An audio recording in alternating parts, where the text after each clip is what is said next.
Yeah.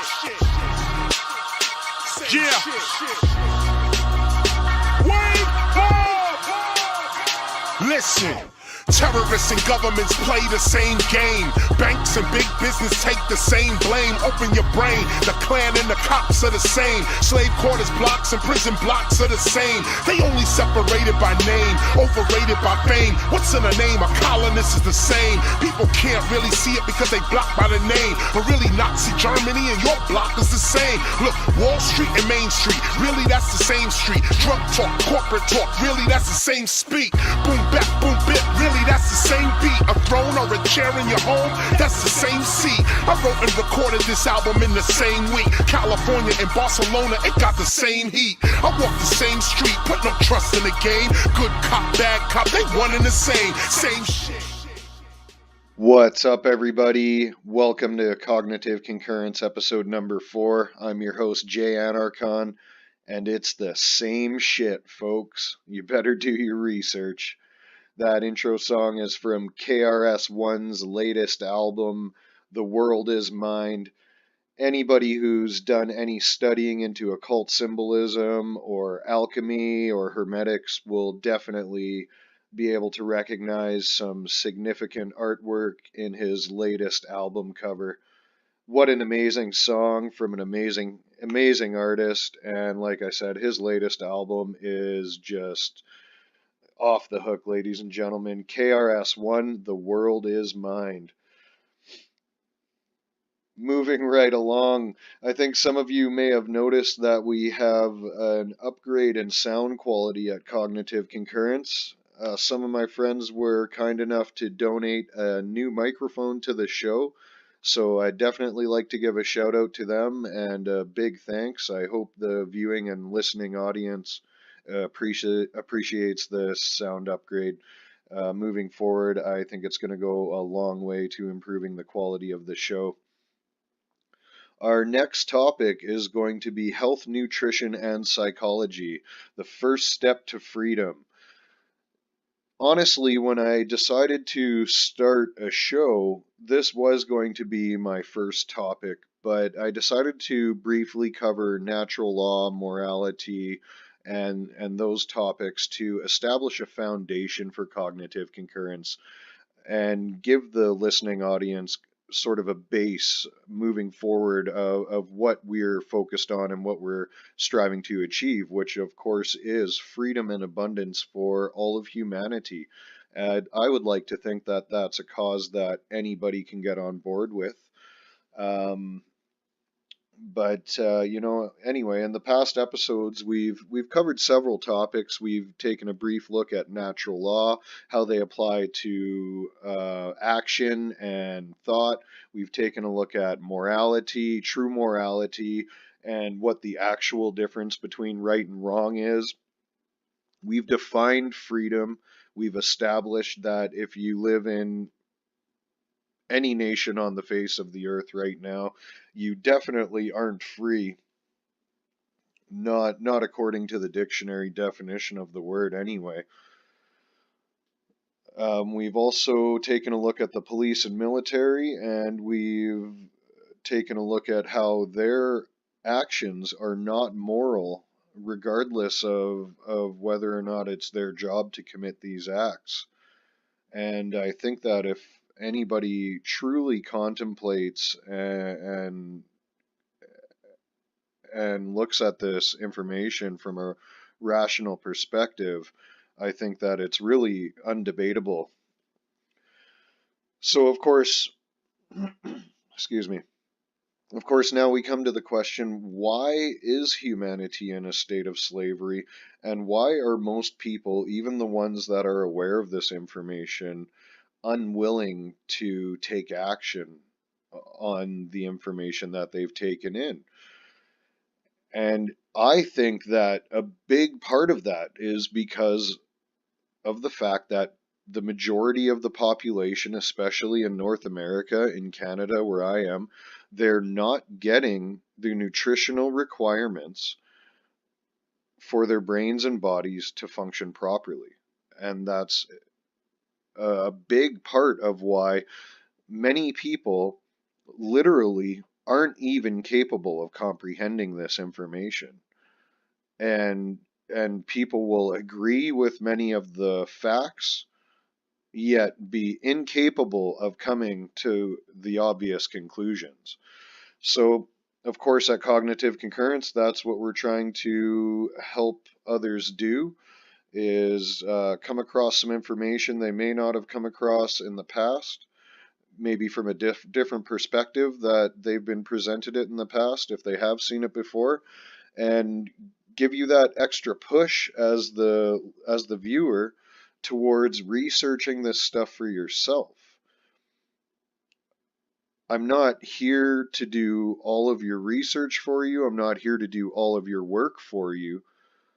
What I am doing is presenting facts of our reality that are not subjective, they're objective. They exist independent of external influence. So regardless of whether you believe in them or not, they do exist in our reality.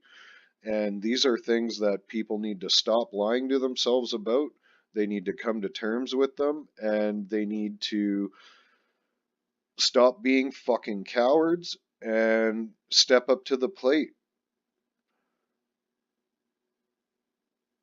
Even the people out there, the statists that believe that we need government for society to function, what the fuck are you doing?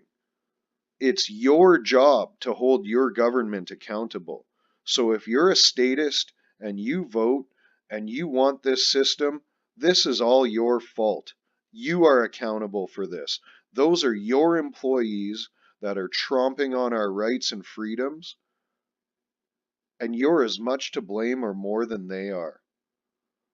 So let's stop sniveling and whining about how corrupt the government is and how no politician ever does what they say they're going to do. Let's fire them and take our freedom back. This is what we need to do, folks. So as I was saying, today's topic is health, nutrition, and psychology. And again, I think this topic will run for several shows. Today we're going to just briefly touch on the surface of health and nutrition after, of course, our recap of last episode. So last week's episode number 3, was about police and military and morality and how that relates to one another, how it relates to human rights, and how it relates to our personal safety and security. So last episode we discussed the fact that police and military cannot and do not protect the average person. They are in place to enforce political policy and coerce you into submission through the threat of violence. And that's the sole purpose of the police and military. The governments know that they are violating our rights, and they know that they are taking our freedoms. So they've built for themselves a military and police force to protect themselves from us. I used the example last episode that if a responsible populace was to march on the Parliament building in protest of a corrupt government, which way would the police and military have their guns pointed? And I think that answers the question right there on who they're here to serve and protect, and it's not the average person. The instances where the police and military put down their guns and join their brothers and sisters are few and far between. I'd love to see them more, though, so we need to share this information with any police officers, military officers we might know, might be in our family. We need to wake them up to the fact that the acts that they're committing are immoral. We took a look at the fact that we actually have a moral obligation by nature to defend ourselves and others from rights violation. Basically, an obligation to stand up for what's right when evil is attempting to enact violence in our midst. So, if you're in a situation where you're capable of standing up to evil, it is your moral obligation to do so. We also covered the fact that action is a required step to affect any change within our reality, and knowing a fact is not enough. Some people think that knowing that the government is corrupt is enough, knowing about the banking system, knowing about this, knowing about that, and people become information gluttons and think that their only responsibility is to know things. We went over the fact that if you take in information and don't act on it, that information essentially dies within you. I used the example of building a home. Does knowing how to build a house shelter your family from the elements? Or do you actually have to take action and build that house? I also used the example of, does knowing where the grocery store is feed your family? Of course not. You need to get off the couch and go to the grocery store and purchase food to feed your family. Knowing is never enough. Not in these simple examples, and not when it comes to freedom. Health and freedom is our natural state, not something we should be battling our own biology to obtain. And especially in our North American society where obesity is rampant, the cancer rate's like 1 in 2 right now. Mental health is in a horrible state. I think it's becoming normal to people to be sick. Most people think that we have to do things to become healthy. Well, health is our birthright. We are born, most of us anyway, are born into this world in a healthy state. And it's not that our actions are required to make us healthy, it's that our actions are actually making us unhealthy. Physical health. Physical health is physical freedom. And I'm sure that anybody listening out there that has a physical handicap will totally agree with me. Of course, many people overcome the obstacle of being handicapped, and those people are very powerful individuals. But on the average, being in a wheelchair does not result in more freedom compared to being able to walk. Having one arm does not increase your ability compared to having two arms. So the more healthy you are, the more physically able you are, the more free you are to do what you want to do, and also to protect yourself and protect those around you. So physical health really goes hand in hand with physical freedom. So if you want to be totally free, you should also desire to be physically healthy. What would all the freedom in the world be if you weren't physically capable of taking advantage of that? Knowledge of health and nutrition is heavily occulted, and what is available is surrounded by hype and propaganda. And again, we define the word occult. It simply means hidden. So when we're talking about occult knowledge or the occult, we're talking about hidden information that isn't known by the general public. And I would say that knowledge about health and nutrition is definitely occulted. And just like with everything else on the news and mainstream media, social media, a lot of people, they read a meme on Facebook, or they see one news bulletin or something like that, and they think that they have an understanding of a topic. I'm not telling you that I totally understand health and nutrition and every aspect of it. That would be very difficult to do, especially when my time is dedicated to researching many different topics at the same time. But what I can do is try things in my own life and honestly witness what works and what doesn't, and share that with other people. So that's what I'm attempting to do here. And from what I've found, most of the crash diets out there, a lot of the extreme diet choices, they they don't really promote health in the long term.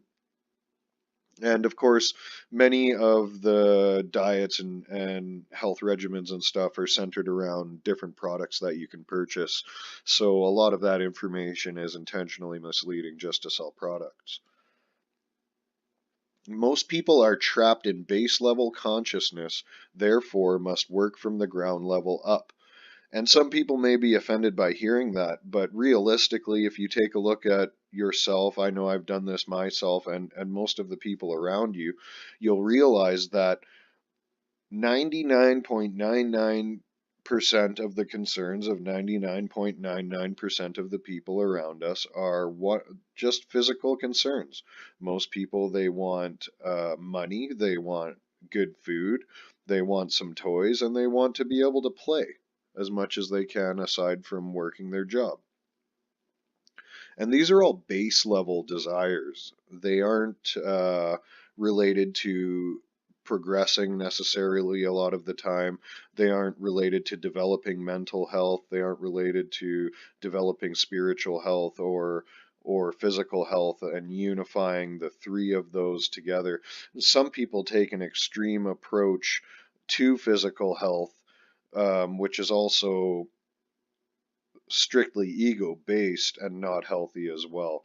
So when you take a look at the way our reality is structured, the physical aspect of our reality is already established and already exists based on what has been created from the higher realms, such as thought and spirit.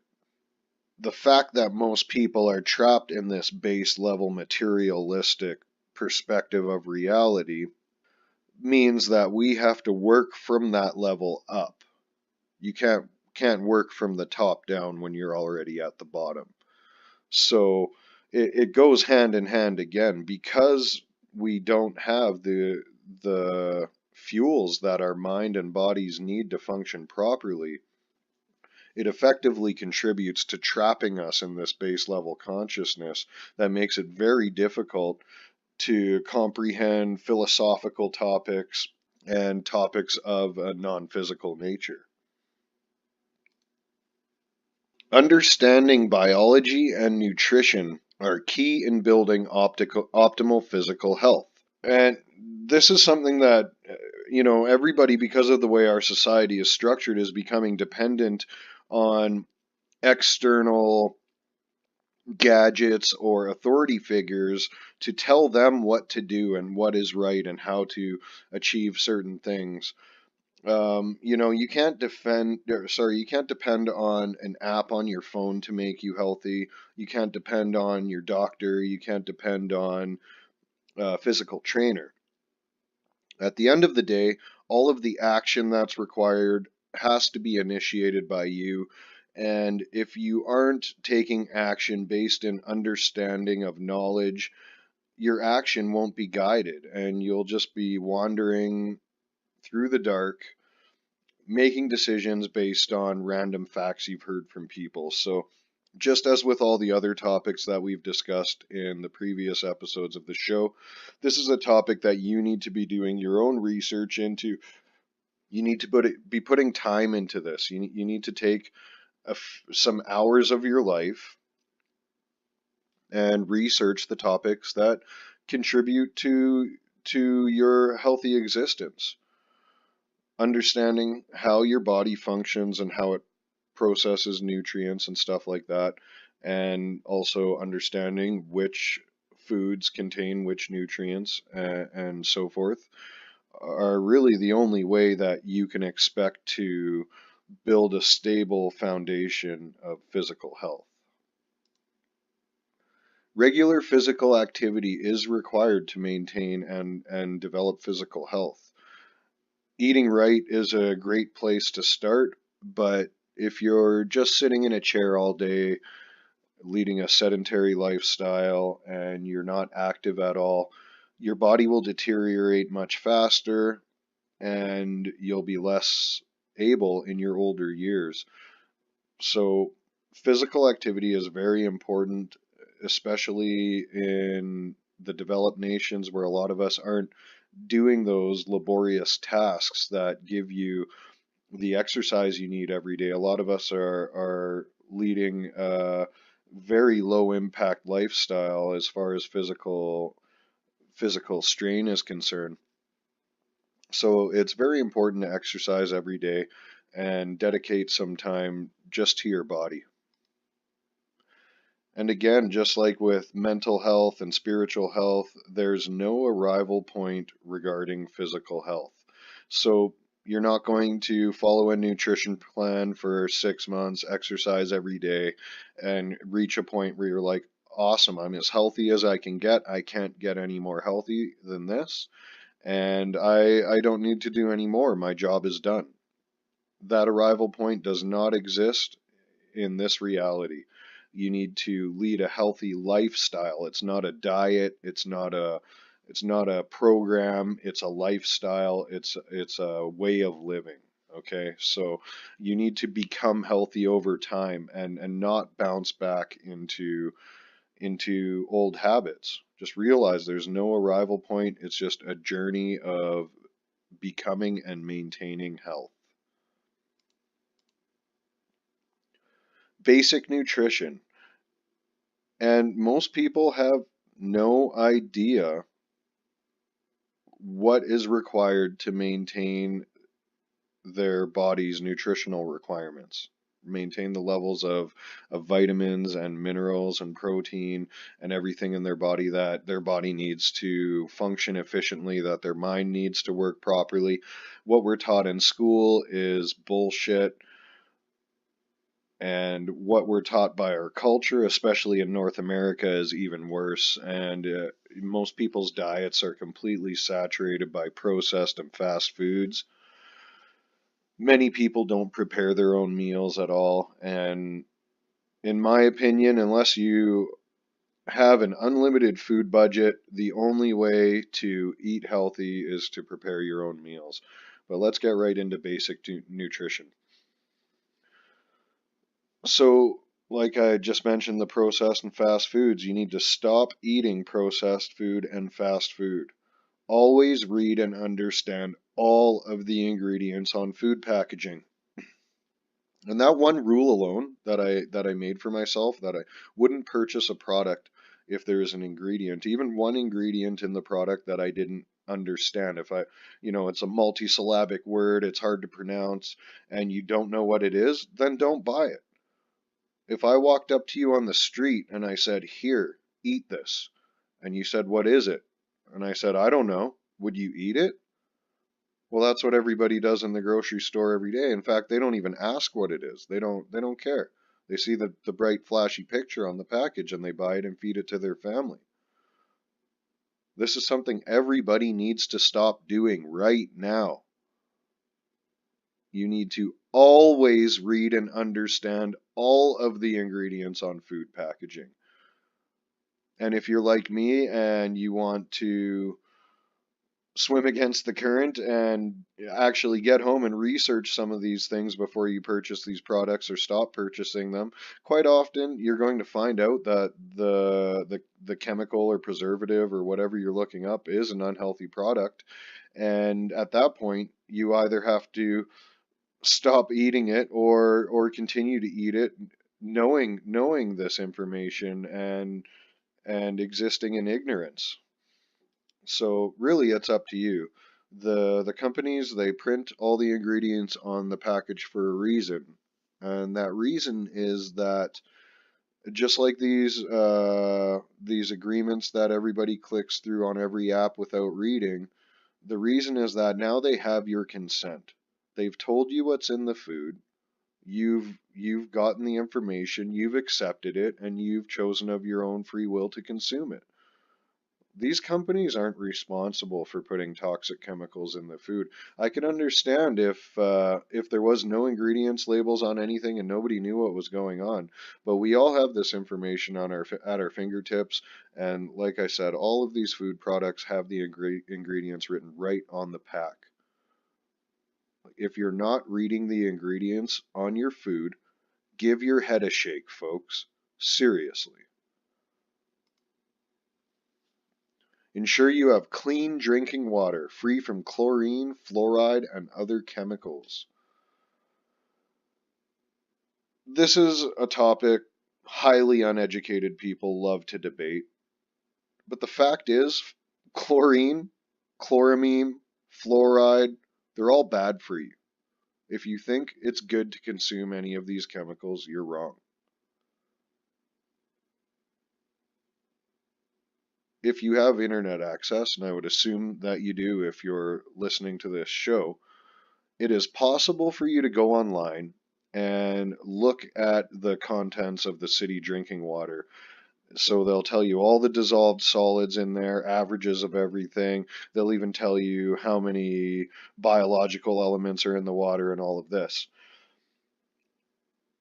Any sane person, after taking a look at the very, very long list of contaminants within city drinking water, would have to come to the conclusion that there's no other option but to either get your drinking water from a different source or filter the water that you're getting out of the city system.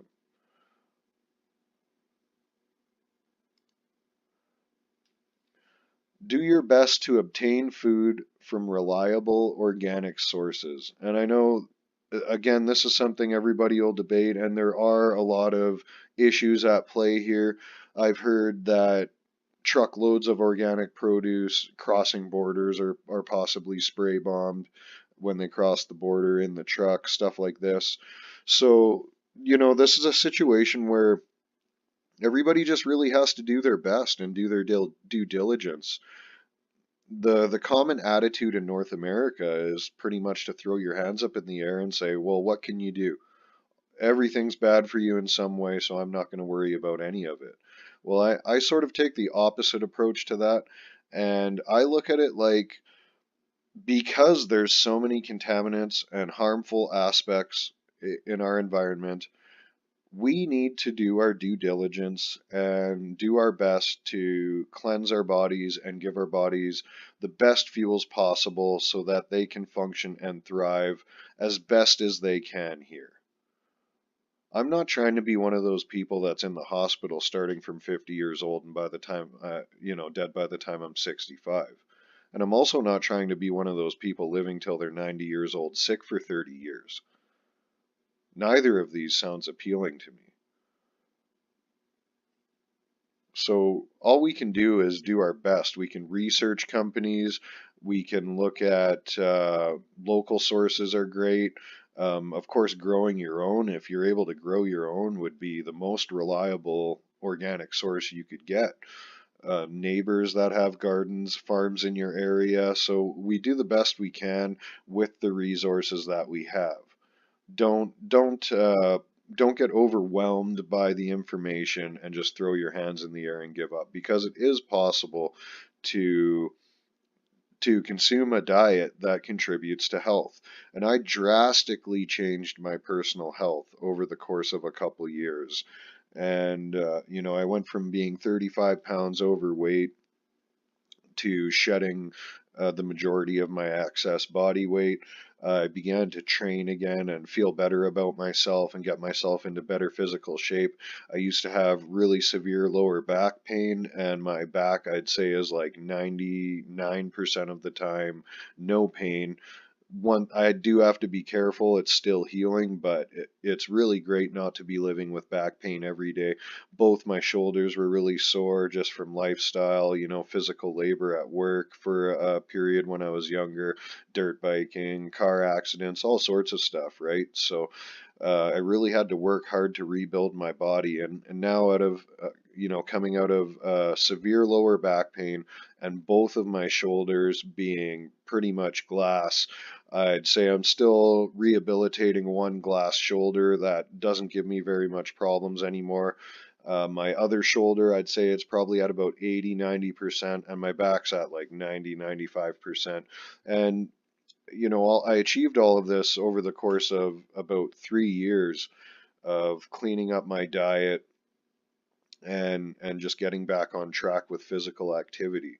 So I can state for a fact that taking control of your diet and managing your own nutrition based in knowledge of information, do some research, and also listening to your body, taking all these things into account does contribute to you being healthier. You will feel better, you will look better, and it will have a drastic effect on your mental and spiritual functions as well. Stay away from GMOs and pesticides as best you can. I don't think I have to get into the pesticides too much.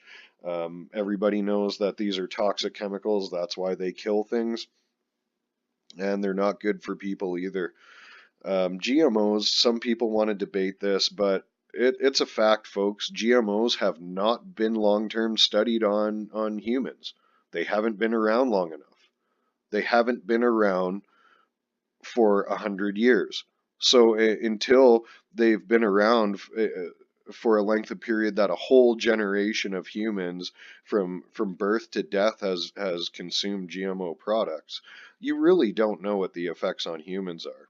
So all we can go off is the laboratory studies on animals and the studies of the effects of GMOs on things like mice and rats are horrendous.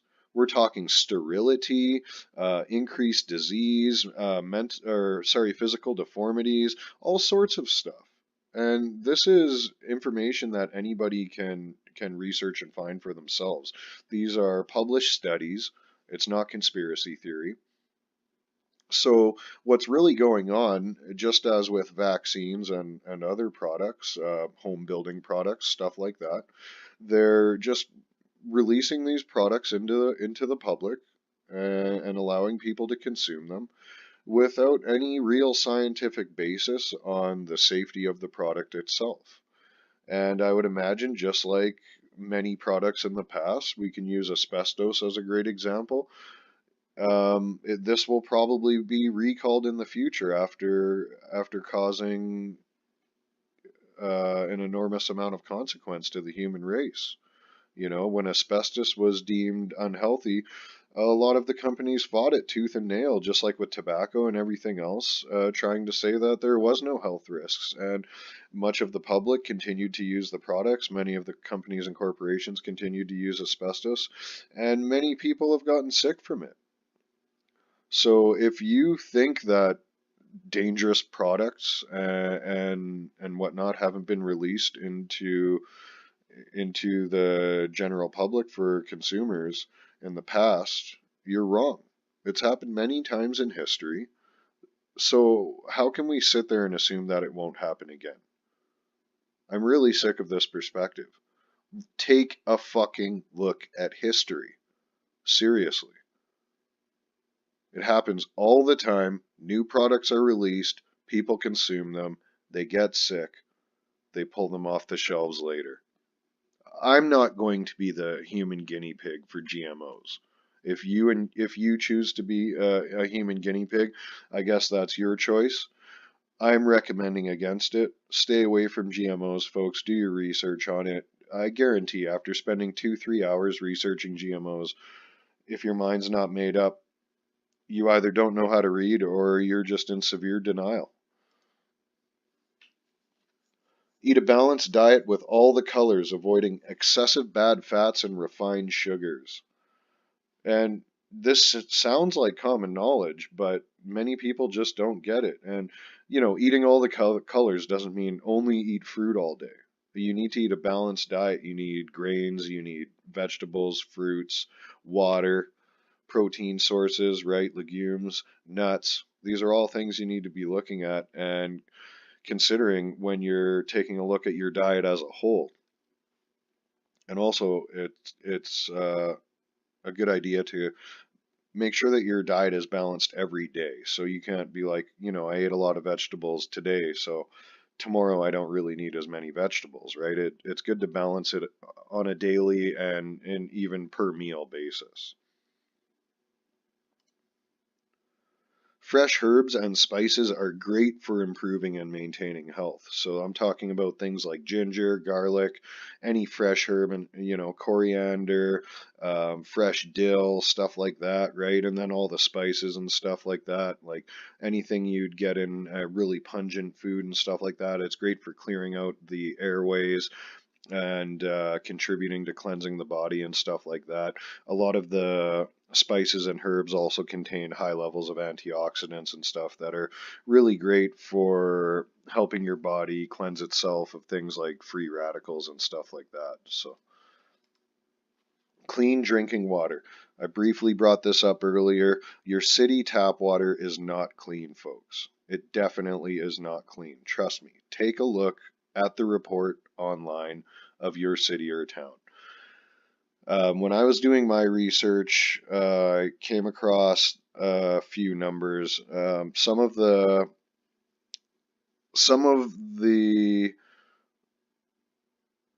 authorities on environmental contaminants have recommended water levels with parts per million lower than 50 to be considered safe for consumption. In Canada, the limit for parts per million in drinking water is 500. I'm not sure about any of the other countries on the globe, but in Canada, it's 500 parts per million in drinking water. So this is literally 10 times higher than what many experts recommend for a safe level in drinking water. When I tested my own tap water, it was at 255 parts per million. And after doing my research and looking online at the City of Edmonton Water Report, I decided to break down and spend $200 on Amazon and buy myself a reverse osmosis system. Okay? City tap water is not clean. It is treated.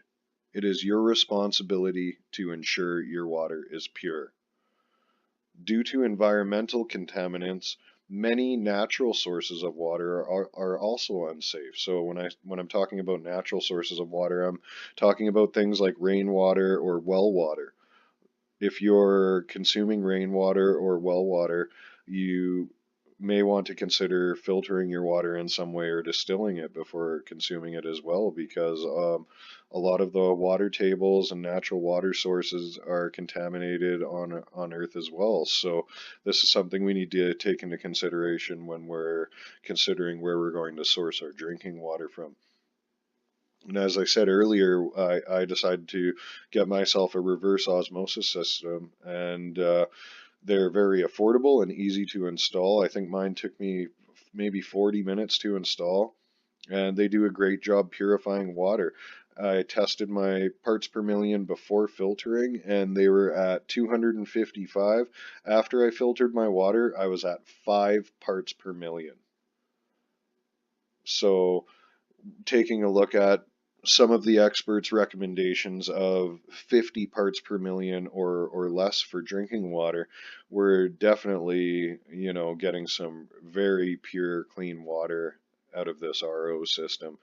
And I tested my parts per million towards the end of my filter life. They recommend changing the filters at 6 months.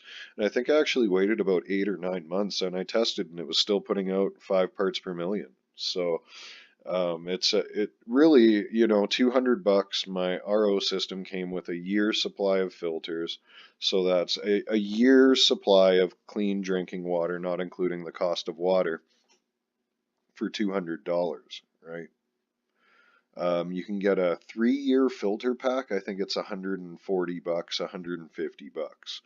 So if you wanted to purchase those two together, you could buy your system and 4 years of clean drinking water for $350.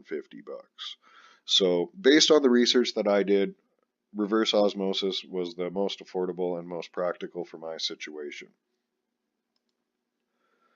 Distillation is another alternative that produces pure water. It wasn't really practical for me. It might work better for some other people, depending on what your resources are and your location, everything else like that. And some people have access to bringing in distilled water and stuff like that. But if you're going to be trucking water in like those big blue jugs or whatever, you need to take a look at the plastic that these guys are using for their water jugs.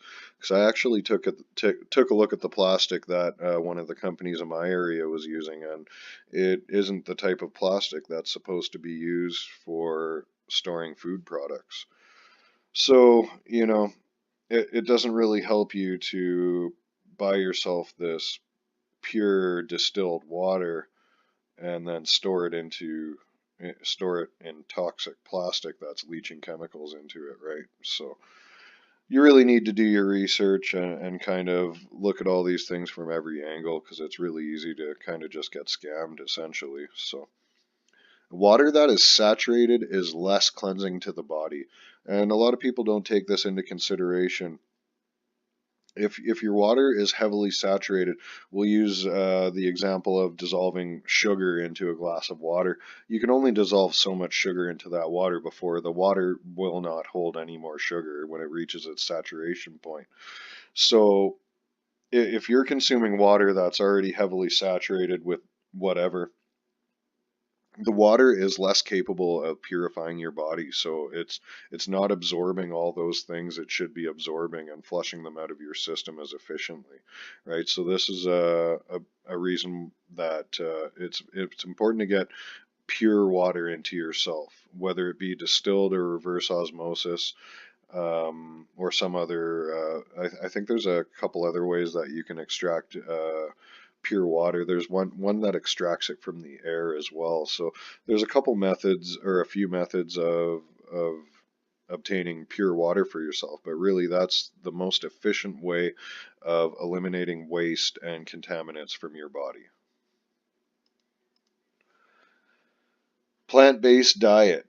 I know a lot of people still aren't up to speed on the plant-based diet side of nutrition.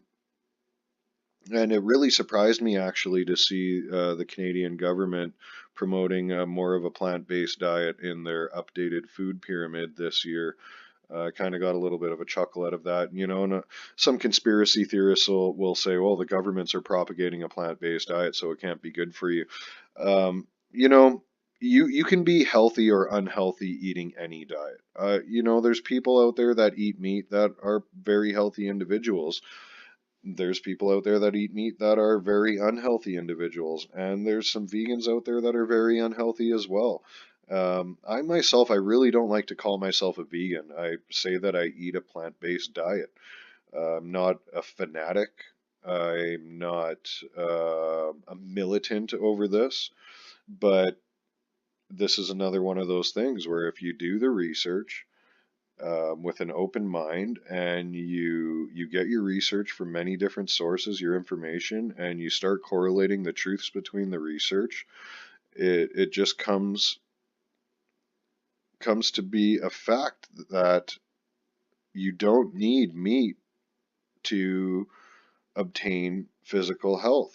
You don't need meat to balance your nutrition. And in fact, meat and dairy are actually very unhealthy for humans, especially the factory farmed meat that most people are consuming out of the grocery store. So we're going to be taking a look at diets from a plant-based perspective.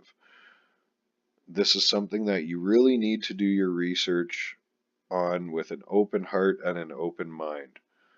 And people will say our ancestors have been eating meat forever, and they'll throw that caveman example out there. Well, I don't see you living in a cave wiping your ass with a pine cone, but you want to eat like a caveman still. This is one of the greatest abilities that humanity has, is we actually have the ability to use logic and reason to guide our own evolution. So do your research on this, folks. Really, really, with an open mind, take a look at plant-based nutrition. There's so many resources out there, and the information is really just exploding right now. Bioaccumulation dictates that the higher an organism is on the food chain, the higher the level of contamination. And this is a fact that I hear very, very few people bring up when they discuss a plant-based diet. Bioaccumulation is the principle that, as I said, the higher an organism is on the food chain, the higher their level of contamination in their bodies will be due to environmental contaminants. And this is because a larger organism higher up on the food chain consumes more of its environment into itself. Therefore, it consumes more contaminants. Also, organisms higher on the food chain tend to live longer as well.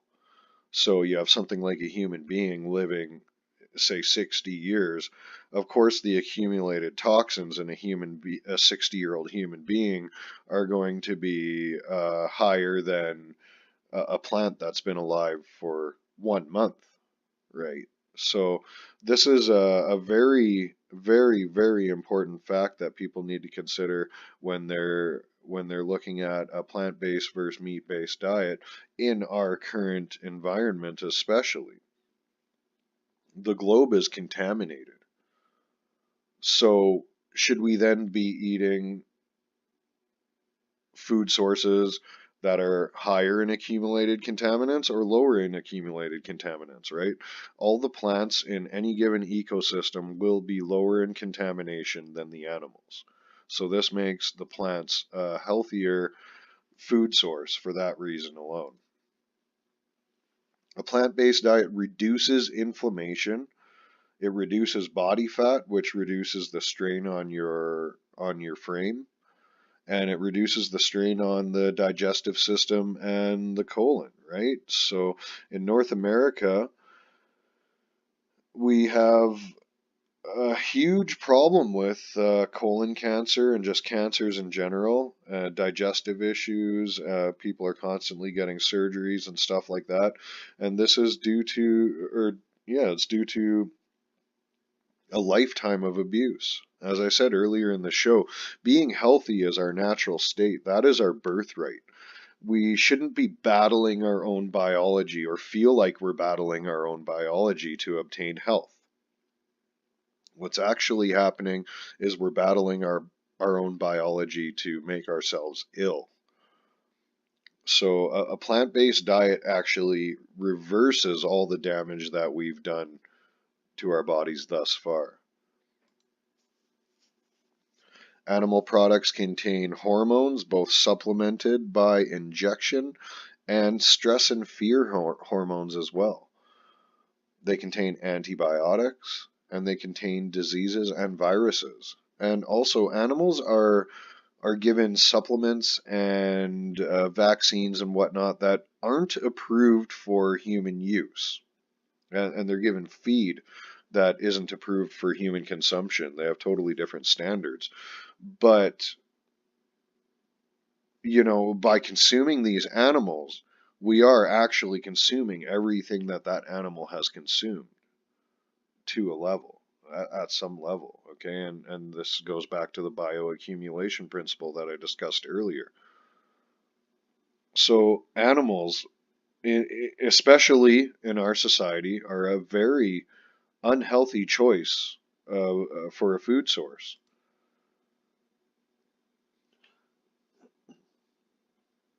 A healthy plant-based diet is possible, hence the killing and torture of animals is unnecessary.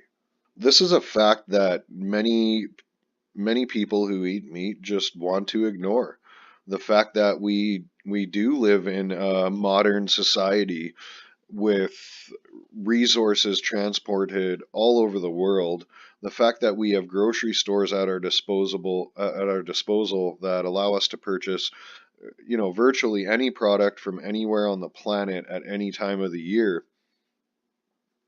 All of these facts, they make eating meat unnecessary. And let me ask you this, would you unnecessarily kill an animal that you see walking if you're not hungry and you already have food? Most normal people that aren't psychopaths wouldn't do this. Most people would not kill animals simply for pleasure. There are humans that trophy hunt and whatnot, but we're not talking about an exception to the rule. In general, as a general statement, most people would not kill an animal unless they needed it for food.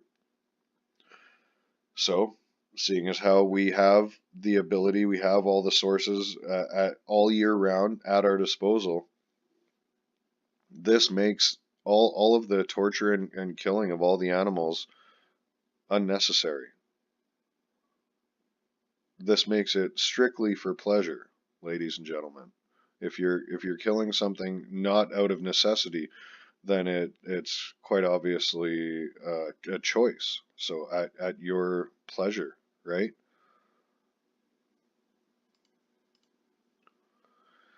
So I'm gonna play a quick video clip here, and I believe the gentleman's name is Nimai. He is a vegan bodybuilder. He was vegetarian his whole life, and he became vegan later in life. He's a professional bodybuilder. He's been on the cover of Men's Fitness, I think it was, and he is definitely a testament to the fact that you can obtain physical health on a vegan diet. He shatters all the paradigms and he really establishes new limits for a plant-based diet. I really like the way he articulates his points and gets them across, and he also presents a lot of important information in this video clip. So I'll leave a link to the video clip below as well so that you guys can check this out for yourself. But let's take a quick look. Dairy. That doesn't necessarily mean they're allergic, but they show some type of intolerance. Now, this number drastically increases for people of Asian descent and particularly people of any kind of color descent. It goes up to the high 90s. Now, these intolerances don't show the same symptoms as, say, an allergy in the way that your body will go into some type of anaphylactic shock and produce antibodies to fight these allergens.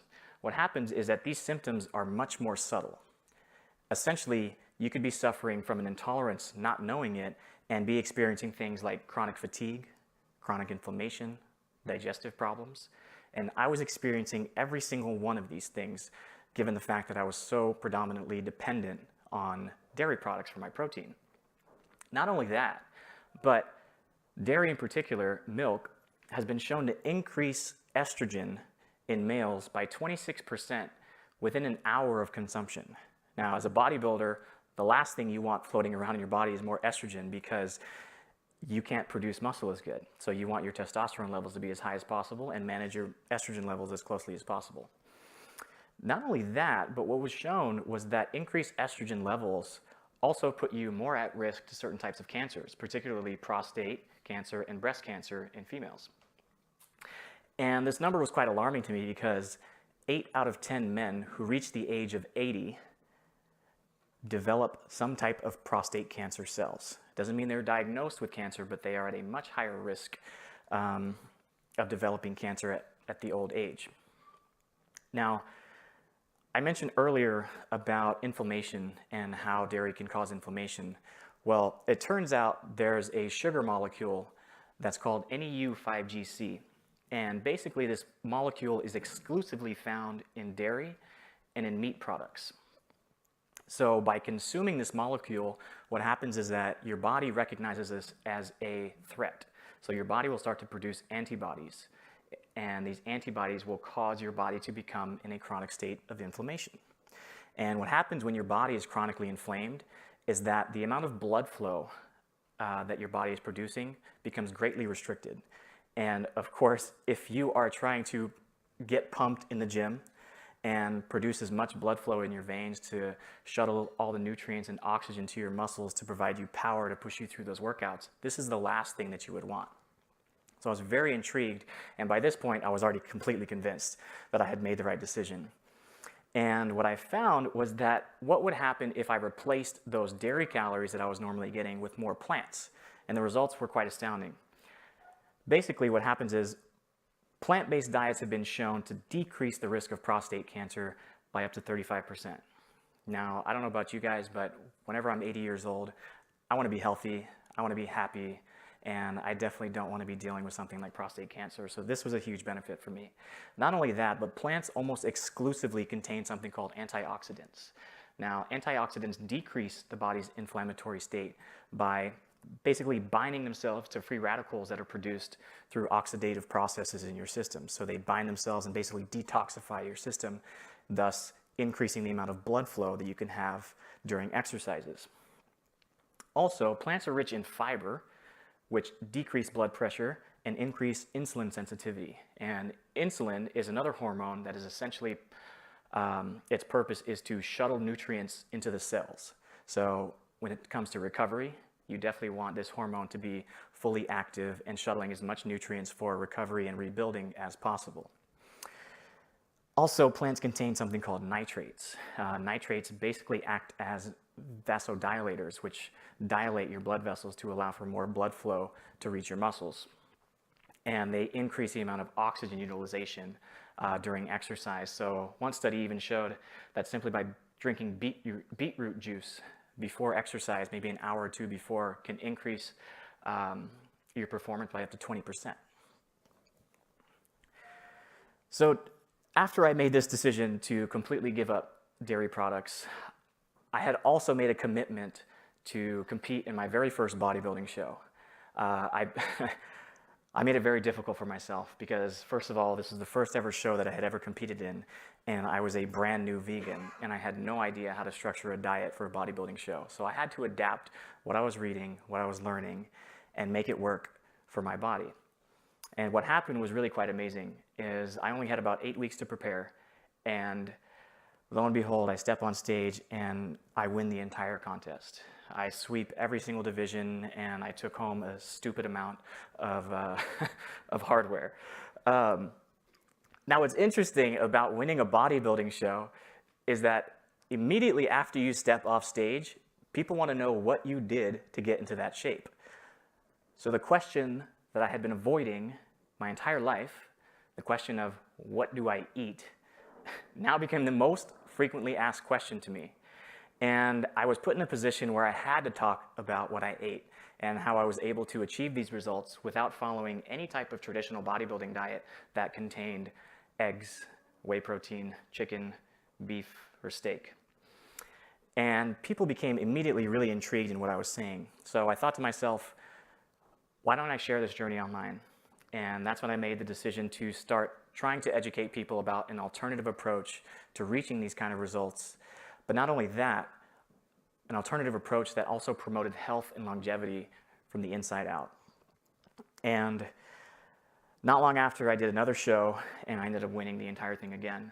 And then shortly after that, I earned my professional status. And kind of my bodybuilding career and my fitness career were paralleling in the same way, but my passion for bodybuilding was greatly exceeding my passion for engineering. And more opportunities began to present themselves, like this one in the form of public speaking. And I can remember I gave this speech in London, and after giving the speech, a gentleman came up to me, and he was in tears, and he embraced me, and he goes, "Thank you so much." And I go, "For what?" And he goes, "You saved my mom's life." And I was really blown away by that, and I go, "How?"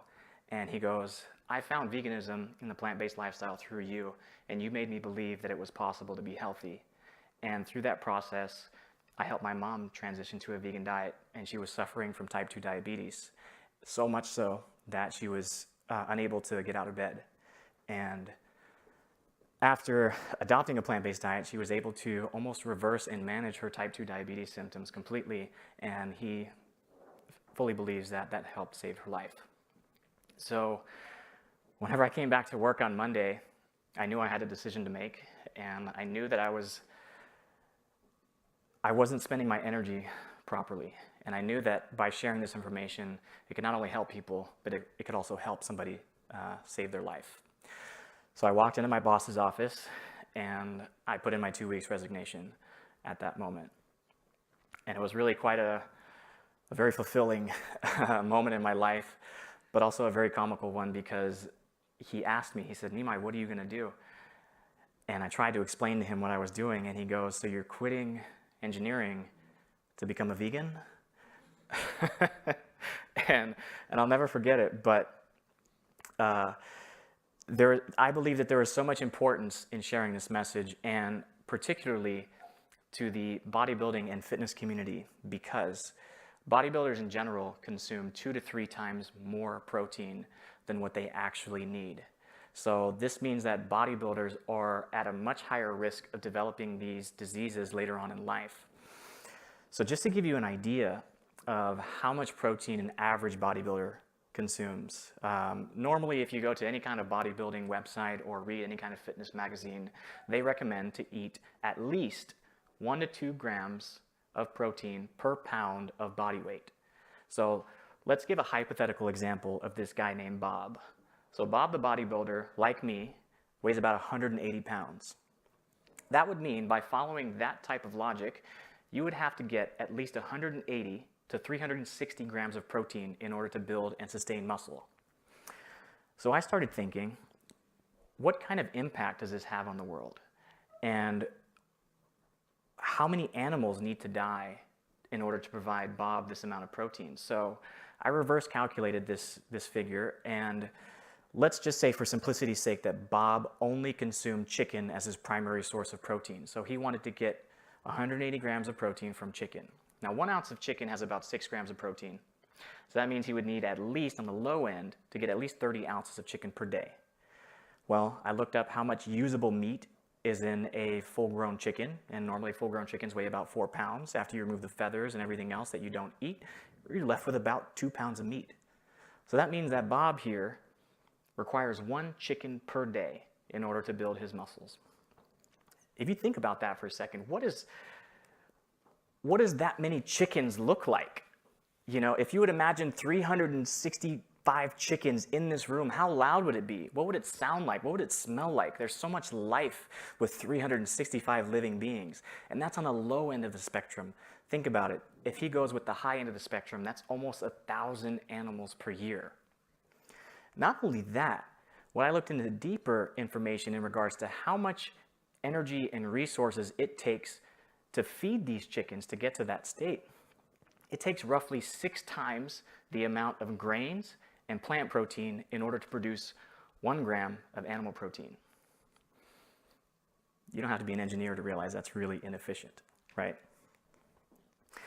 Next, approximately 83% of agricultural land is used for livestock. And of that 83%, it only provides about 18% of the world's calories. Again, very inefficient. And just to give you an idea of how much resources it takes to raise these animals and raise the crops that feed these animals, 1 hamburger, in order for it to reach your plate, has about 660 gallons of embedded water to get there. Approximately 27% of the world's freshwater consumption is used to produce crops to feed the animals. In fact, along with these amazing statistics, is that animal agriculture is approximately responsible for 18% of greenhouse gas emissions, according to the United Nations Food of Agriculture. That is approximately equivalent to all of the greenhouse gas emissions combined, such as all of the automobiles, all the planes, all the trains, and all the ships combined. Let that sink in. On the other hand, let's say you have a vegan bodybuilder. He requires 0 animals per year, and he still achieves the exact same results. Not only that, but he cuts out the middleman and goes straight to the source and increases efficiency by up to 6 times. On top of that, he helps save over 400,000 gallons of water per year simply by choosing to eliminate his meat and dairy consumption. And he reduces approximately 11,000 square feet of deforestation per year. Now, if you can imagine everybody in this room reducing their meat consumption, just the amount of profound effects it would have on the environmental impact around us. In fact, if everybody in the United States, which happens to consume approximately 3 times more than the global average of meat consumption, if the United States shifted away from meat consumption to a plant-based diet, it would reduce agricultural emissions by 73%. Now, this all sounds nice in theory, and it sounds great, but the question that mostly everyone in this room must be wondering is, okay, if I cut all this meat out and all this dairy, what the heck do I eat, right?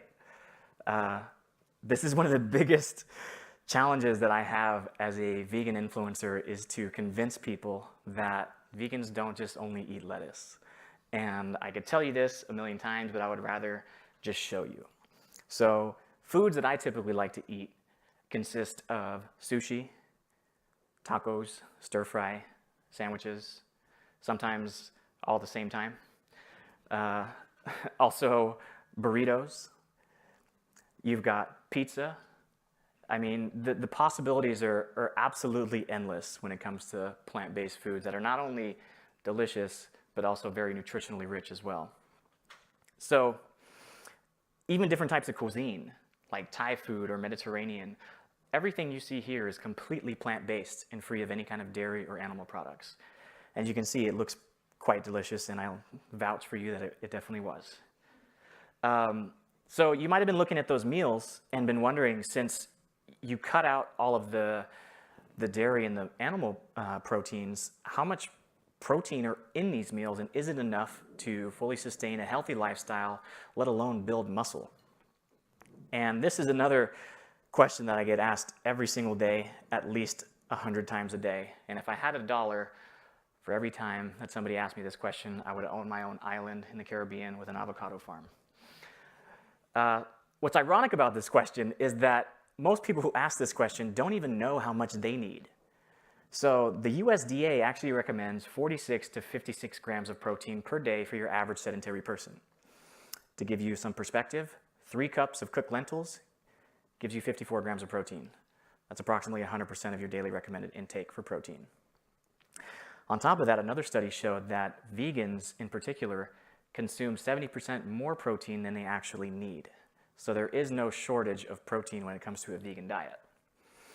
However, athletes are different, especially bodybuilders. They require a high amount of protein because you are putting your body under an insane amount of metabolic stress.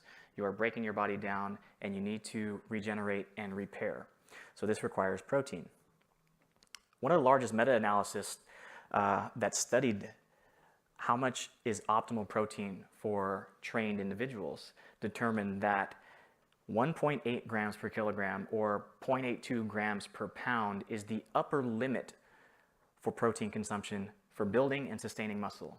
That means that anything above 1.8 grams per kilogram did not show any more meaningful results as far as building muscle or building strength.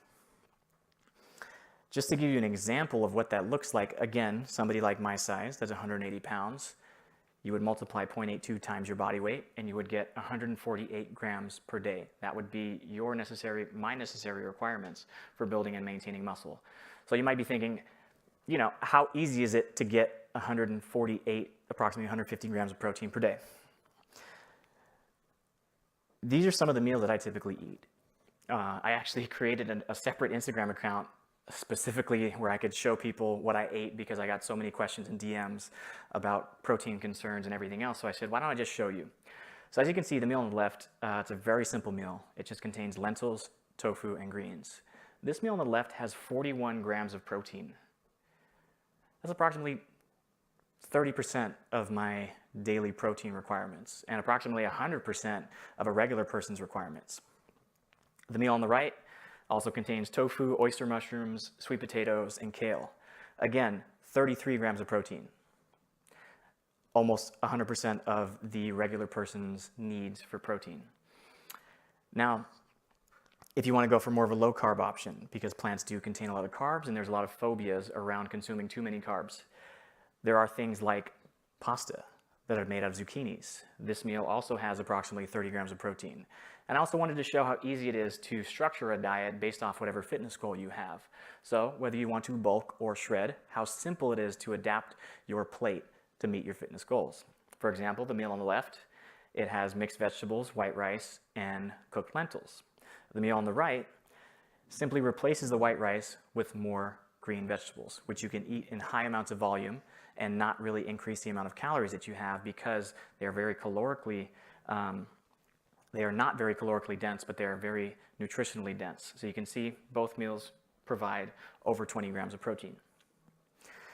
Now, you might be looking at some of these meals or some of the other meals that I posted and notice that they have things like tofu, which is made from soy.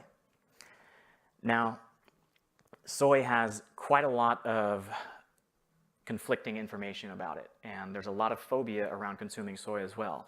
One of the biggest misconceptions is that soy contains estrogen. Now, I just want to set the record clear. Soy contains 0 estrogen. What soy contains is something called phytoestrogens. Now, these phytoestrogens may have a similar molecular structure to estrogen. So what happens is they can actually bind to your estrogen receptor sites in your body and inhibit real estrogen from attaching to those receptor sites. And in turn, what happens is you lower your estrogen concentration in your body. And the way this happens is that, as we mentioned earlier about drinking milk and increasing estrogen levels, it actually decreases the risk of certain types of cancers like prostate and breast cancer. Other studies show that it does not affect testosterone or fertility at all. There has not been a single study that produced and published that conclude that it affects testosterone in a negative way. To dairy.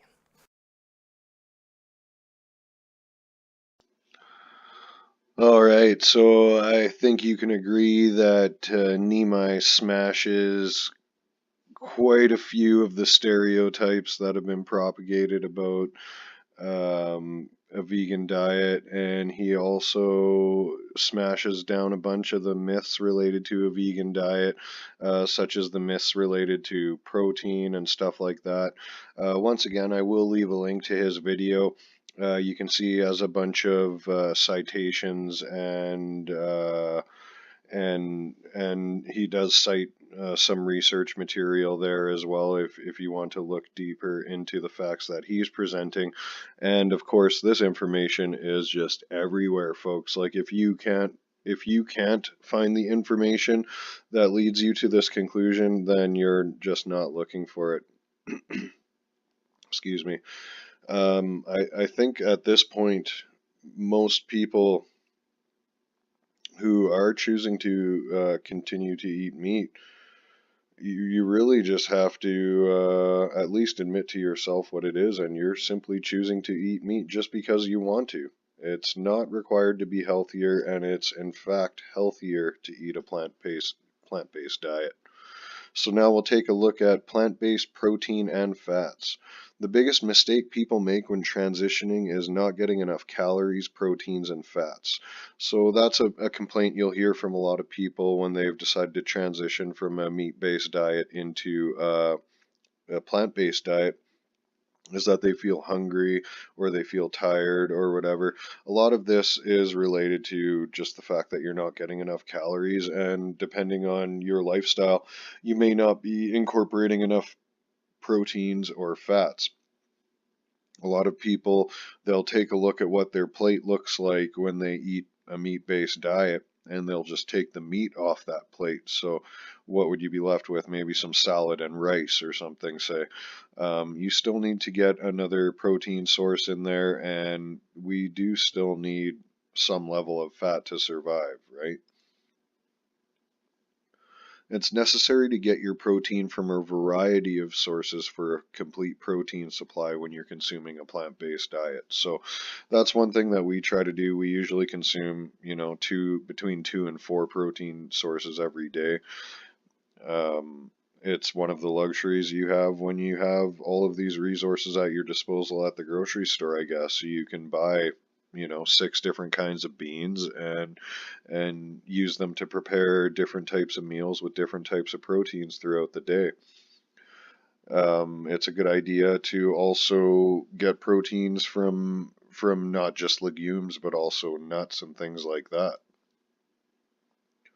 Consuming cold-pressed virgin oils regularly will get you enough fats. So yeah, everybody's different with fats as well. Some people respond more negatively to fats than others, but for me, basically, I cook with the proper oils, and I'll use them for salad dressings and whatnot, and I find that unrestricted usage in that fashion gets me enough of what I need as far as fats are concerned. If you're getting enough protein and fat, you're typically getting enough calories, even with a lower carb diet, although carbs are still very important. And I don't think that a zero carb diet, especially on a plant-based diet, would be a good idea. But again, everybody has to look at what's best for them and their body. And, you know, reality speaks for itself. If you try something and it works great for you and you feel great and everything, then chances are that you're giving your body what it needs, right? Protein sources. So we'll take a brief look at some different plant-based protein sources.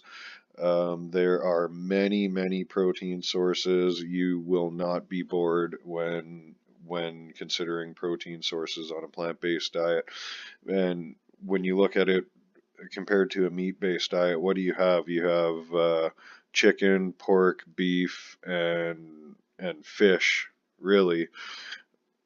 You know, the protein sources from meat. There's a few other animals from those groups, but the protein sources from meat aren't any more varied than the protein sources from plant-based sources. So dried beans and legumes such as kidney beans, black-eyed peas, chickpeas, black beans, lentils, mung beans. These are all staples in my house. They're all awesome. You can make many different dishes. We do all sorts of things from veggie patties to Thai food to curries. So beans and legumes are definitely one of the major protein sources in our diet. Nuts and seeds such as raw cashews, almonds, mixed nuts, chia seeds, hemp hearts, flax seeds. Organic non-GMO soy products such as tofu, tempeh, edamame beans. And in the brief video clip I played back there at Nimai, he shattered the myths related to soy, and I suggest that if you disagree with that, you do your research and take a look at some of these studies for yourself. Organic noodles made with a plant protein base, such as edamame noodles and red lentil noodles. There's a couple amazing products that they have out there now, and both of these products are products that I've bought. So the edamame noodles, they're almost 50% protein. I think it's a 55 gram serving has like 22 grams of protein or something, and the only ingredients in it is edamame beans. And the red lentil noodles that we buy, um, they're about 30% protein as well. It's like 27 grams in an 85 gram serving or something. So just having this pasta with simply a sauce poured over it alone would meet your protein requirements anyway. So there's even aside from just natural whole food sources, there are a couple great products out there. You do have to keep your eyes peeled and be sure that you're not buying something that's heavily processed and contains a bunch of questionable ingredients, as we discussed earlier. Your diet should be about 25% or more non-processed protein. So on your plate, if you have some rice, some vegetables, some salad, and some beans, you should probably be aiming for about at least 25% of your plate to be a protein source. And plant-based protein sources are very high in protein. Also, your body processes plant-based proteins more efficiently than animal proteins. So you'll find that you actually need a smaller percentage of your plate to be protein to meet your protein requirements. Again, if you're training hard or you're bodybuilding or something, that's something you'd have to take into consideration for yourself and do your research and obviously act accordingly. Fat sources. Unrefined cold-pressed virgin oils are best. So coconut oil, grapeseed oil, olive oil. they're all great things, but refined oils are not good, and you also want to look for cold pressed oils. Um, it it's much healthier when you're consuming oils that are cold pressed. Some of the pressing methods, they create high amounts of heat, which actually change the molecular structure of the oils and make them less beneficial to humans when they're consumed. So, yeah, like I said, coconut oil, olive oil, grapeseed oil, in my opinion, they're three must-haves. Coconut oil is amazing for baking, anything that you would use butter in, stuff like that. Olive oil is awesome for a lot of sauces and um, salad dressings, things like that. Grapeseed oil has a really high smoke point, so does avocado oil. So those are great options for frying things or baking things and stuff like that. And researching smoke points is a good idea. Research smoke points and use suitable oils for the cooking method. When an oil exceeds its smoke point, it actually can become somewhat carcinogenic. So this is why a lot of like fried foods and stuff like that are bad for people is mainly because these oils are also they're exceeding their smoke point a lot of the time in some of these foods. So use the proper cooking, or sorry, use the proper oil for the job. If you're deep frying something, like making some falafel or something, you might want to go with grapeseed or avocado oil. If you're making a salad dressing or something like that, or cooking a sauce on low temperature, olive oil might be a great option for that, right? A couple additional oils to consider are sunflower seed oil, which is really amazing in dressings and stuff like that, and sesame seed oil. You can also get toasted sesame seed oil, which is really great in Asian style dishes and like teriyaki, stuff like that, right? Do your research into omega-3s and 6s and their relation to each other. And actually, in that video that I presented with Nimai there, he brings up the relation of the ratio of omega-3s and 6s and how they affect each other. This is something that I had just come across in that video, and I have yet to research, so that's something I'll have to look into myself as well. But apparently, if the ratio of the omega-3 to 6 is off, it can affect your body's ability to process the omega-3s. So that's something, again, that like I said, I'll have to do more research into myself, and something you guys may want to consider as well. And adjust fats in your diet as necessary. So everybody's biology is different. Some people, they do better on fats, and some people just don't do well on fats whatsoever. So listen to your own biology, and no two people are the same. So listen to your body and not what everybody else is telling you.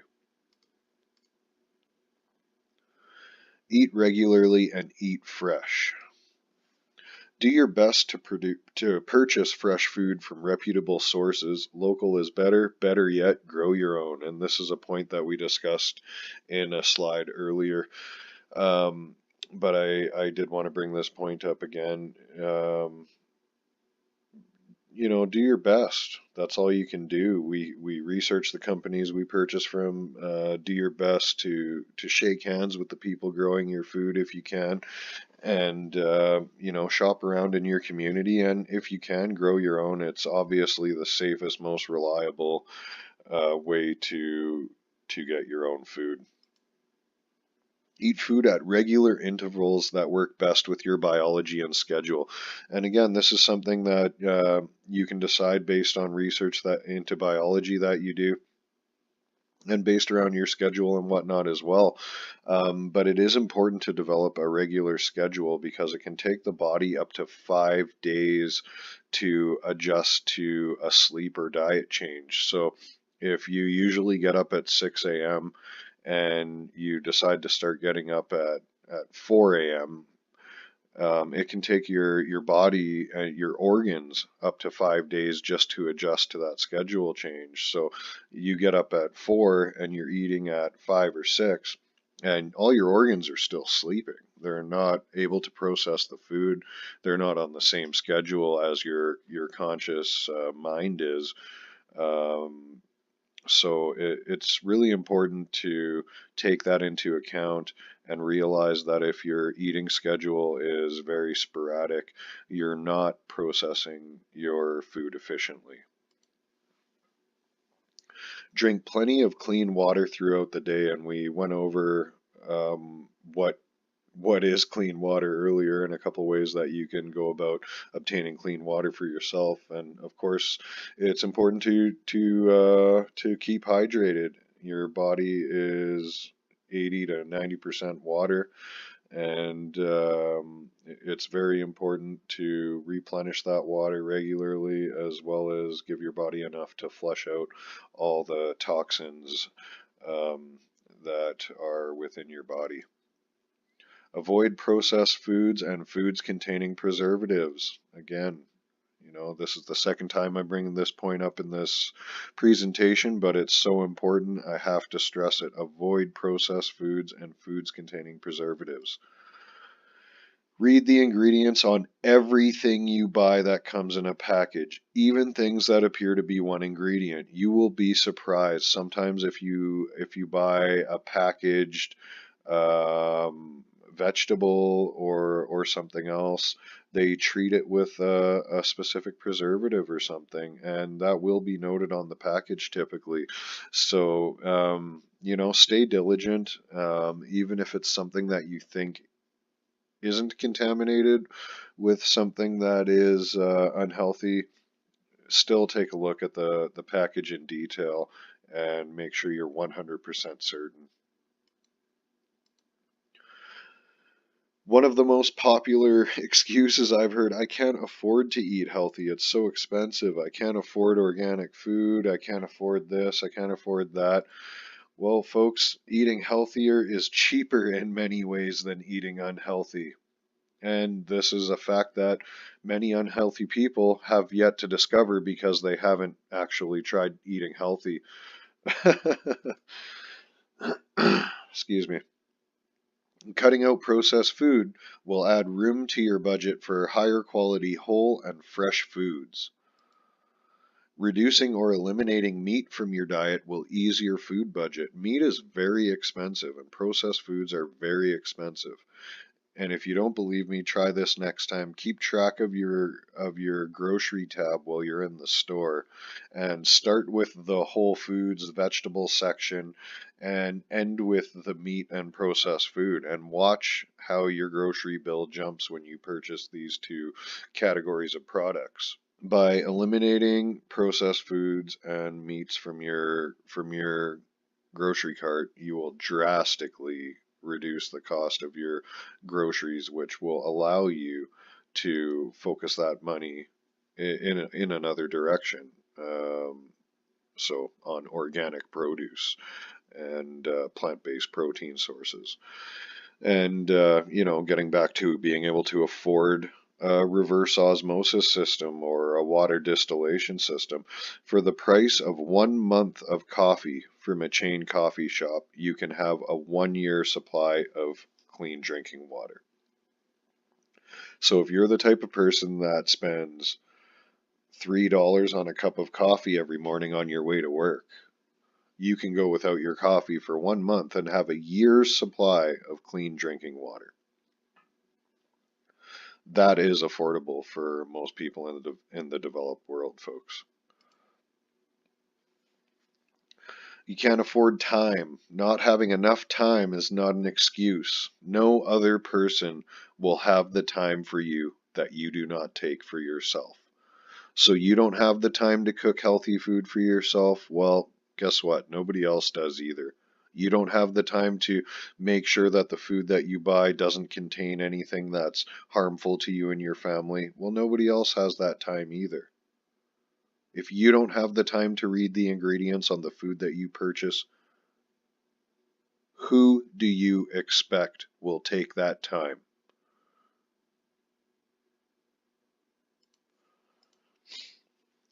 The Ayurvedic diet.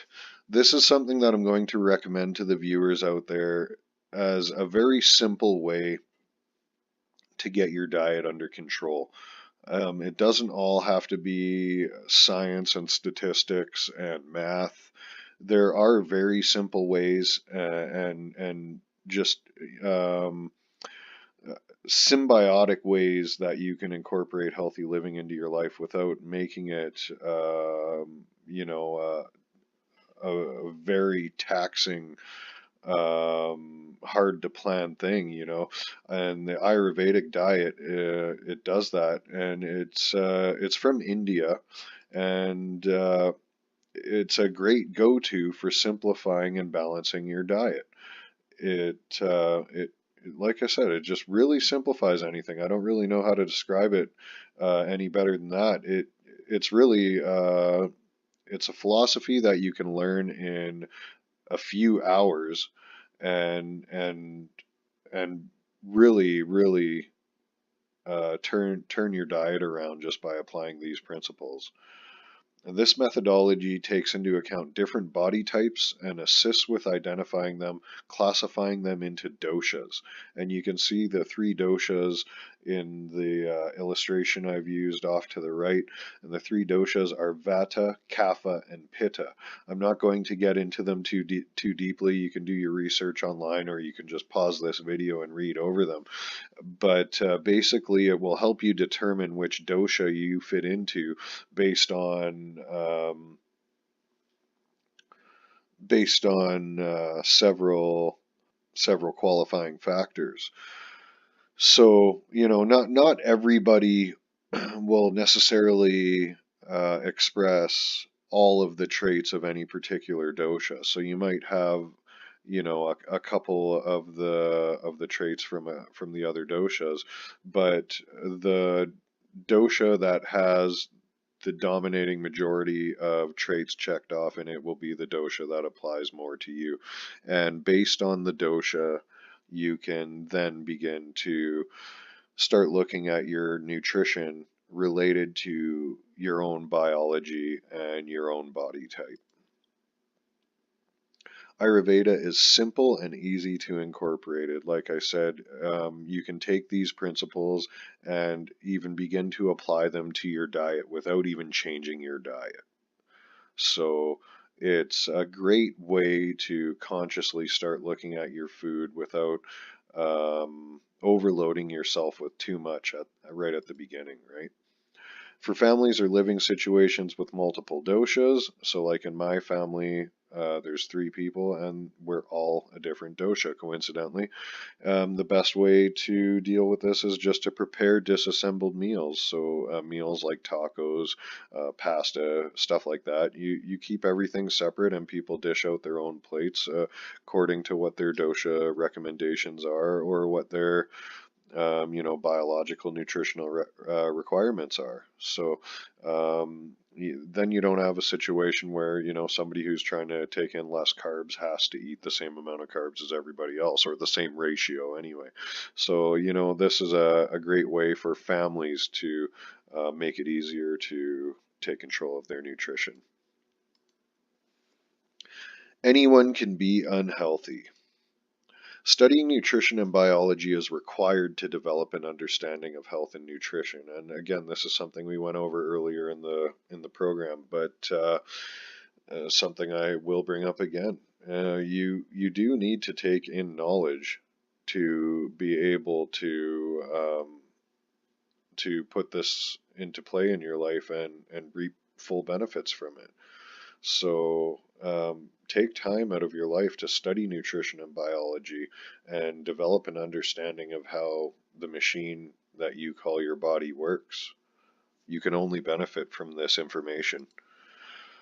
It is possible to be unhealthy regardless of diet preferences, lifestyle, and current physical appearance. So, like I said earlier, some people who eat meat are healthy, some are very unhealthy. Some who eat a vegan diet are very unhealthy, and some are healthy. Some people who look very healthy are unhealthy. So let's take we use the bodybuilding example earlier in the show, let's use it again. If you were to constantly abuse your body with steroids and tons of supplements, you can achieve a massive physique that is ripped and shredded. But if you're to continue this lifestyle and practice this for 10 or 20 years, most likely you're going to die of a heart attack or some other horrible illness. And it's happened to many people in the past. So, even somebody that looks quote unquote fit may not be healthy. So, again, this is why actually studying nutrition and biology is so important when it comes to striving towards obtaining physical health.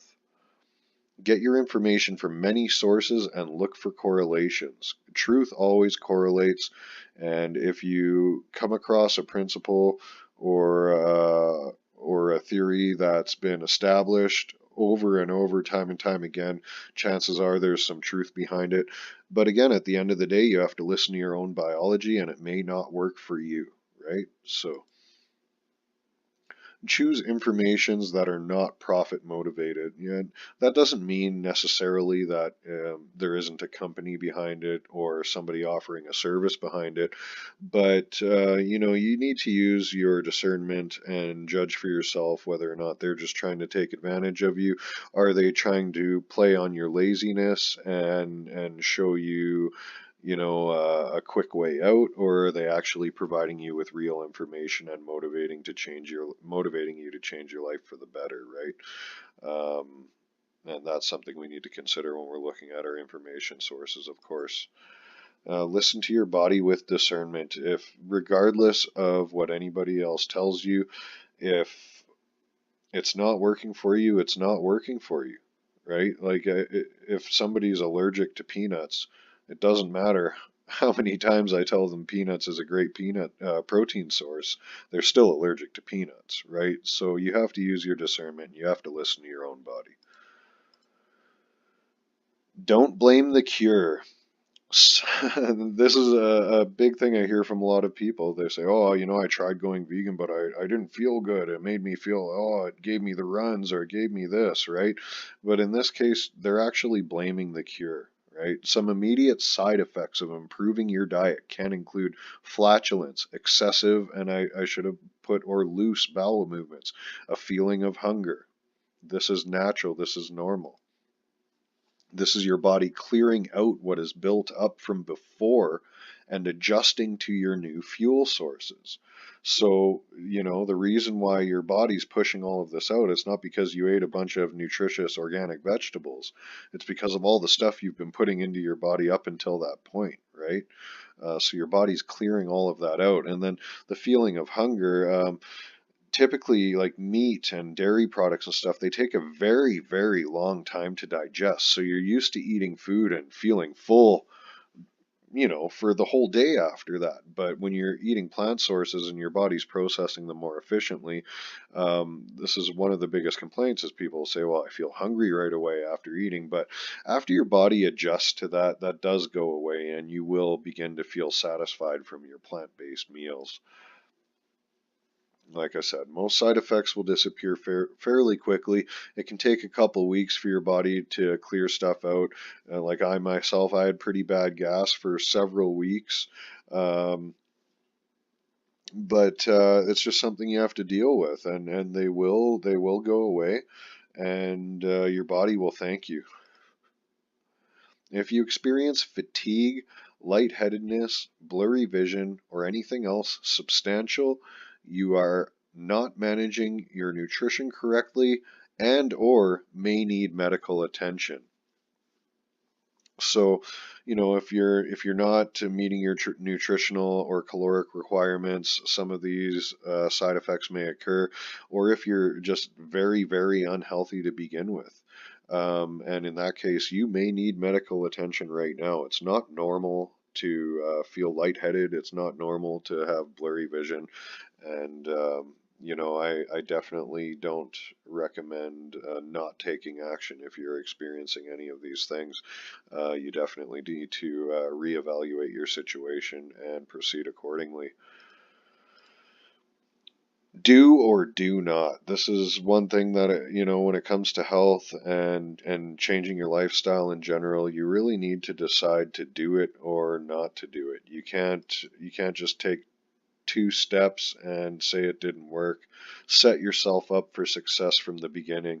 Incorporate dishes you enjoy and you reward yourself for being successful. So just because you move to a plant-based diet, say if you really enjoy chocolate, there are vegan chocolate bars out there, there's stuff like that. So be sure to reward yourself for the success you do have and try to make it enjoyable for yourself and so that you can be motivated to succeed instead of setting yourself up for failure intentionally so that you can go back to your old thought and behavior patterns, right? Which brings us to changing your mentality, right? Why do we reward ourselves for success with unhealthy treats? So what's up with the attitude like, oh, great, I followed my diet for a week, so now I'm going to binge on unhealthy stuff for a day. This is counterproductive, it's irrational, and it doesn't get you ahead any faster. Change your mentality, start rewarding yourself with healthy treats. Reward yourself with a fresh fruit smoothie, or like I said, a plant-based chocolate bar, something like that, right? Focus on everything you gain, not on what you may now perceive as losing or what you are giving up. So, too many people are like, oh, I won't be able to enjoy this. I can't have my A&W burger. I can't have my McDonald's. I can't have coffee with cream in it anymore, whatever, right? Instead of focusing on all that, focus on the fact that you're trying new dishes, you're trying new things, you're getting healthier, all sorts of positive aspects, right? And anytime that you find yourself thinking of a negative aspect or something that you're losing, just try and remind yourself about two or three things that you do enjoy that you're gaining. Too much of anything is bad. Moderation can be your greatest ally. And this is going back to the chocolate example. Too much chocolate is bad, but rewarding yourself with a reasonably sized piece of chocolate can be a great way to encourage yourself to keep moving in the right track. Like something like having maybe one or two beers instead of 12 beers, right? Too much can be bad, but rewarding yourself with a reasonable amount of something can be a very positive thing and can go a long way to helping you achieve your goals. Give yourself time. 90 days is a great benchmark for nutrition and health plans. And, I'm talking about fitness plans, things like that. I typically give myself a 90-day window to decide for myself whether or not it's working for me. So, if you're trying to transition to a plant-based diet, maybe make a few transitions, do one plant-based meal a day, and try that for 90 days. See how you feel, or 30 days, and then up it to two and try that for 30 more days. And, just give yourself time to adjust and give yourself time to witness the benefits that can be achieved from changing your diet and taking control of your nutrition. But it does take time. You can't expect to abuse your body for X amount of years and totally heal all the damage you've done in 2 weeks. It just doesn't work that way. This is what a real food pyramid looks like, ladies and gentlemen. Even with the updated food pyramid put out by the Canadian government that's leading more towards a plant-based diet, they still don't quite have it right.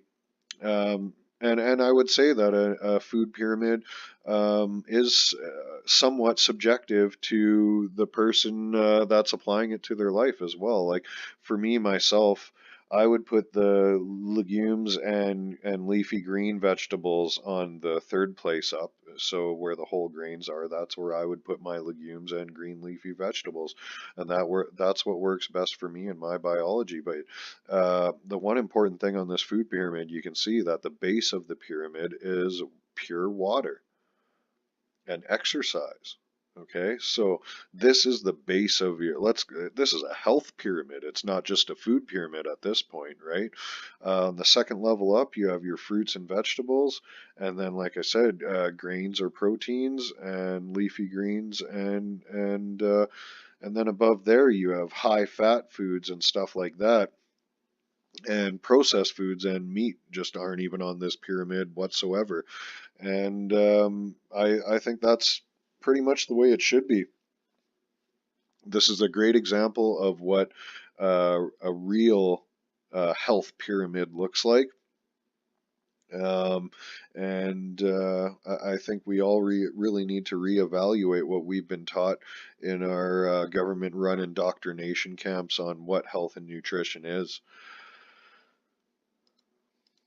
I'm going to close with a quote, as usual, and the quote today is, "The world is in a sad state when the average person does not even read the ingredients label on the food products that they feed to themselves and their children. Even with the relevant information available, ignorance is preferable to taking responsibility for their own health and safety. The self-loathing, laziness, apathy, and immorality required for this mentality to dominate our society is apparent in every aspect of our existence. Of course, no sane society would deny reality and gladly use their hard-earned income to fund their own demise." And I am quoting myself today, ladies and gentlemen. I hope everybody enjoyed this episode of Cognitive Concurrence. Be sure to check out my website, cognitiveconcurrence.com. I have the video show page, which has every episode of Cognitive Concurrence up. I have a video links page, which has several links to videos from researchers other than myself. And there's also an information tab up there where I periodically post short articles for you to consider at your leisure. Thanks a lot, ladies and gentlemen. Once again, that's cognitiveconcurrence.com. I'm your host, Jay Anarchon. Thanks for tuning in. Stay free, everybody. Listen. Rappers and politicians, they want the same thing. To kneel before they master and kiss the same ring. But Solomon and Selassie, them are the same king. So from ropes into Mali, I spit the same swing. Ding, ding, ding, there goes the bell. I'm the same as heaven, these dudes the same as hell. I'm the same as a plane that lift off, fly. They the same as a rip off, a lie. I remind you, don't let the criminal mind blind you. Instead, let the spiritual mind find you. See, I'm you, just 20 years ahead. It's to your advantage. You hear KRS-One and rewind what he said. It's the same shit. It's the same shit. Look. Drug cartels is what sells the medical. Drug spots and drug stores are identical. Y'all need to wake up and join with the woke folk. Ignorance is only gonna keep you with them broke folk. KRS is on some cool shit. I ain't nothing to fool with. I teach more kids than the school gets. Game over, stupid. It's like we at the 8-ball corner pocket and I got the pool stick. You can say whatever, me, I'm living better and better. Getting cheddar out in Greece, getting the better. Up in Catalonia, only eating paella. Up in Italy, getting bread, call it bruschetta. I spit, they cruise cars, I cruise ships. Democrat and Republican, that's the same shit. It's the same shit.